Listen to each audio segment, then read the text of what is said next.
What a blessing it is to be inside the temple. Today I was able to go to the Provo Temple and do baptisms for the dead. The Spirit has really led me and taught me and comforted me a lot in these last few months. People have come up and asked me so many times, why are you so happy? There's so many wonderful things that happen in life. That's what I've learned through my trials and also through knowledge of the gospel, is to enjoy the small things. My mom taught me about the gospel of Jesus Christ and about the plan of salvation and how we can be together forever. She taught me to live worthy of the temple, to make that my goal. She taught me that family is most important. On Christmas Eve, my family was coming home from a party, and we stopped at the store to get some last-minute Christmas shopping done. We ended up going home a different way. We got to 7th West, and the light turned red, so we were stopped at the light. And I remember looking around the car, and it was one of those things where I reflected, and I just felt so grateful. You know, I looked around at all my children, and you could see they'd all nodded off, and I thought of how they were thinking about Christmas and dreaming of, you know, what would be happening the next day or so. I remember feeling really confused and lost and scared. Didn't know what had happened. I wondered where my family was. He sat down and he told me what had happened. I had no idea. He said, we've been in a really bad accident. And I said, what about Mom?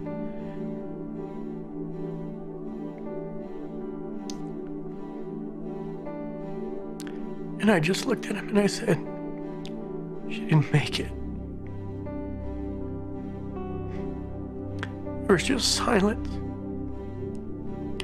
He just sat there and thought.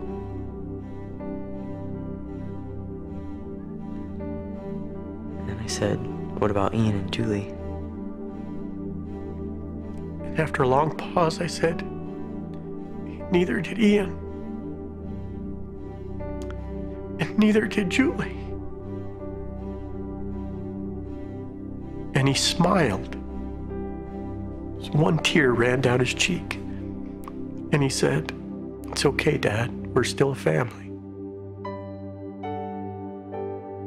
And that's the way Caleb was. From then till today, he understood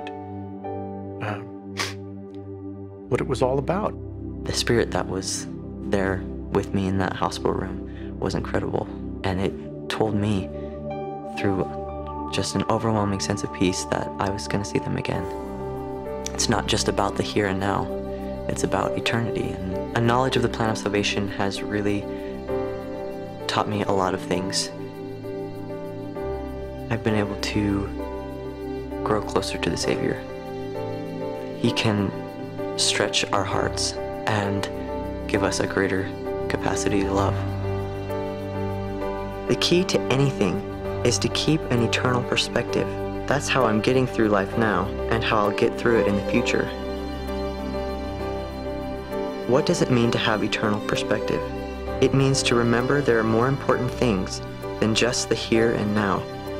It means to remember that life continues after death, that the way you act and respond to things in your everyday life have eternal consequences. It also means to have your eye single to the glory of God, so you can see the big picture, to see why you had to experience that certain trial, to see that all things will always be for your good, something you can learn from and be strengthened by.